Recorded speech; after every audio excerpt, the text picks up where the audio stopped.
So I've got another quick video for you today because once again, I don't have my notes.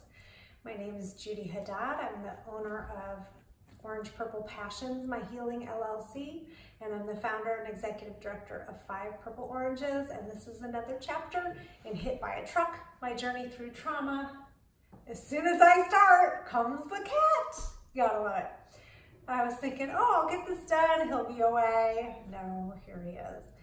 So I have a real hard time. This is supposed to be part 2, faith. I have not finished with part 1, the crap show, because there's stuff about court I haven't talked about yet. So in my journey to faith, in part 2, before I get to my purpose, which is my part 3 of my story here, I was still in limbo. So the crash when I lost Alon was August of 2014, okay? And the criminal case didn't wrap up until March or April, it might have been April of 2017. So it's a long time to be in limbo. And again, super grateful it happened at all. That's a story for another vlog. This is gonna be just a brief intro in how I got where I am today. So forgive me if I've talked a little bit about this before, but not everybody watches every video, so here you go. So as I was healing, a friend suggested essential oils. I had been using essential oils for a long time, but mostly in face care and cleaning products. Like Alon and I would just make our own cleaners. And I hadn't thought about them for healing. So I originally started just so I could get off any pharmaceuticals. So I started, I'm of the school, I'm hearing things.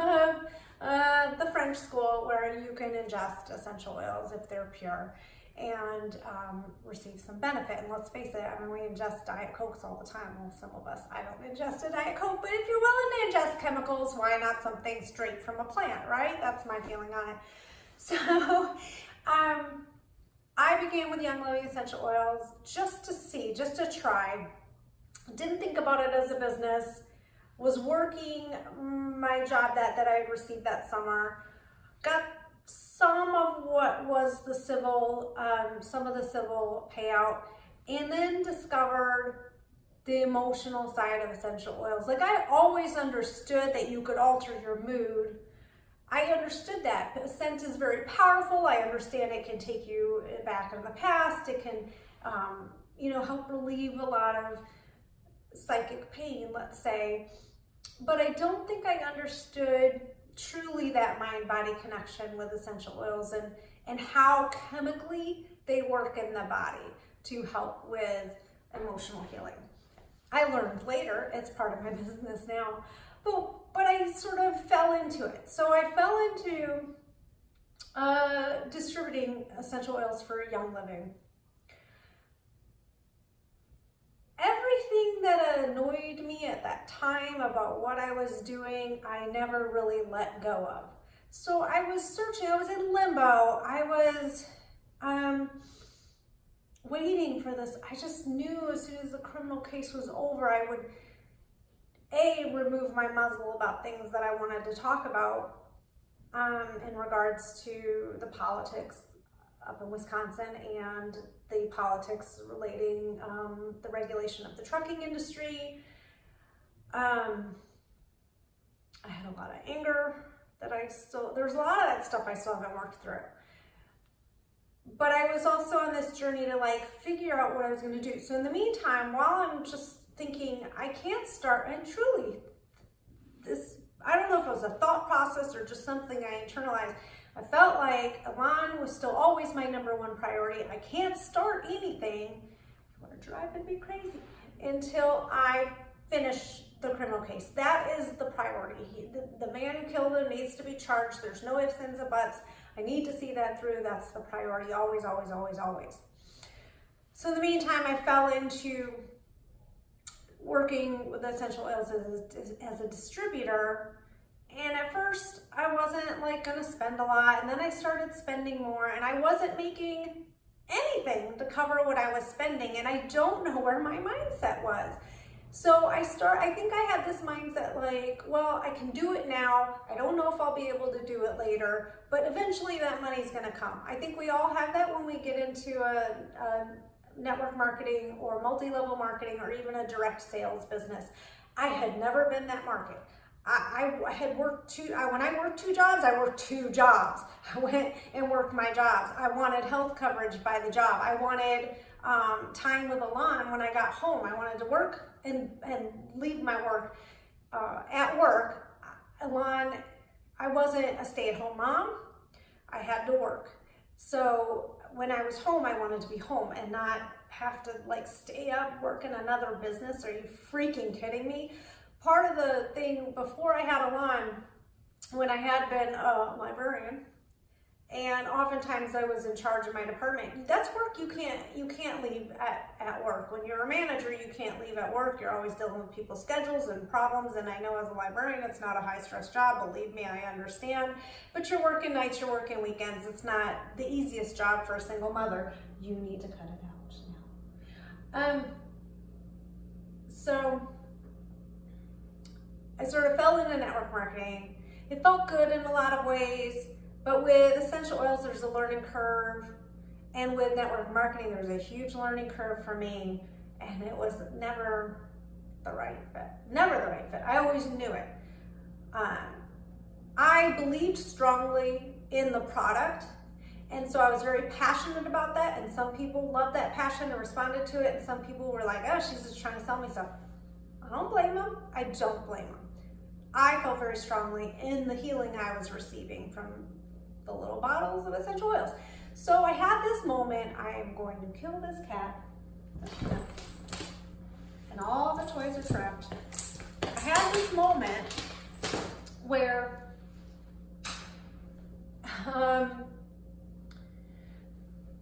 I was in limbo. I had a little bit of cash I don't normally have. So I decided to do the things that Alon and I had always wanted to do to the house. Like we had a whole list of things. If we ever win the lottery, here's the things that we absolutely need to do to the house. Like strip the carpet off here, refinish the floors. I refinished the floors. I changed the color, painted the walls in here to a color I wanted. Like we wanted to make the house ours and not the hideously racist woman we bought it from, who also is a librarian. Makes you wonder. Seriously racist and disgusting, and her husband, I believe, was a pastor, but she was a gross human being, gross human being. And I found out later, side note, that she was like really close friends with one of the directors I worked with at one of the libraries, who was one of the worst human beings I've ever worked for in my life, and made everyone's life a living hell, and thankfully fired me while I was on maternity leave. I did not sue at that time. I should have sued. But I collected unemployment because they saw that she was like full of crap. And normally you don't get to collect unemployment when you're fired. So, you know, I had a hearing. They're like, she's full of crap. So there you go.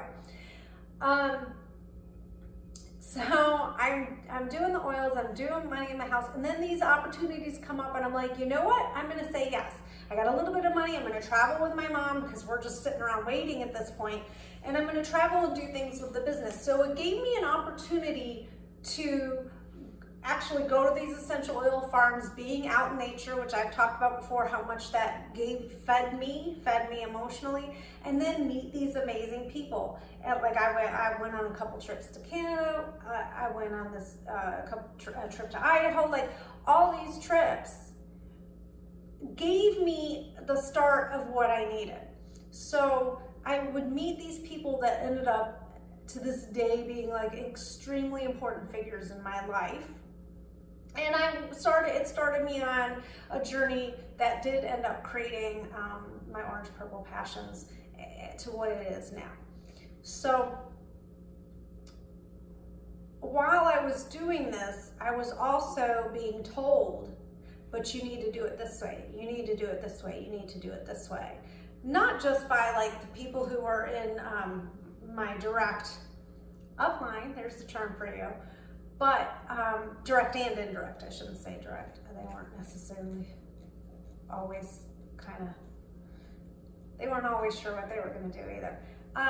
But like that whole, I look at it now and I look at the language that surrounds network marketing, and it physically makes me ill. I was just having a conversation this morning with someone about the term girl boss, lady boss, boss babe. It's so insulting. It's so insulting. And as someone who has been a boss, and as someone who is now founder, executive director, and a board president of a company, I can tell you, you're just a boss. And if you're doing a network marketing company, you're not your boss. You're not the boss. So it's all insulting. We would never treat men this way. There's something about the history of network marketing and the way they use women as cheap labor. Like, I know all this now. I'm not telling you not to do your business. I'm not telling you not to do business with me, but now my eyes are open. In the meantime, I formed these relationships, and I think that is one of the things that people do get into the business for. There's that sense of community. But at some point, that community grew too large for me. It was overwhelming. I have a lot of elements. I'm a Gemini. I have a lot of elements of the extrovert in me and a lot of elements of the introvert. So I can go to a party and get a lot of vibe off the people there and really enjoy that. But oftentimes I need those quiet moments as well to reset myself. And it was too much to keep track, because if I'm your friend, I want to give you so much of me, and I want to be there so much for you, that having that many friends who I felt incredibly close to overwhelmed me. In the midst of all this, I had people telling me, you got to go do this, you got to go do this. And I would go try these gurus, for lack of a better word, these speakers. And I was just like, this is such crap. In the back of my mind, this is such crap. This is such crap. I can't believe I'm buying this crap. But there would be things that would speak to me. And so I would try to follow those. And I see now, looking back, I see now all of this was my journey to faith. I was missing faith so much. Like, I could tell that was my thing. And I'm going to talk about that when I talk about the criminal case, that trust and faith was a hard thing for me. So I'm going to set that aside, the criminal case, the faith, the true faith journey. But let me tell you about the healing journey. In one of the trips, I went to work on a farm in Idaho. And it was a small group. It was people from different teams. So it was people I would never have a chance to meet in any other way. One of the girls I met there, women I met there, she and I just vibed right away.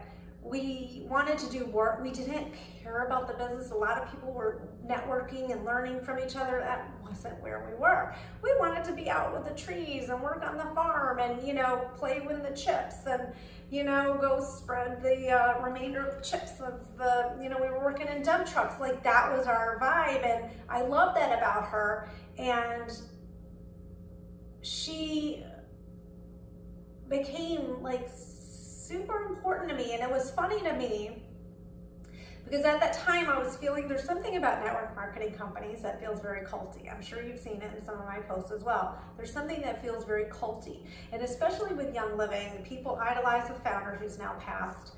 And it was almost like he was this, Jesus-like figure. And it was too much for me because he clearly had so many flaws. I appreciated the stewardship of the earth that he felt deeply, I believe. But there was just so much there that it's like, he's not the only one in the world. Like, they do a great job with their oils. That's the reason I was with Young Living, is because you're not going to get anything pure.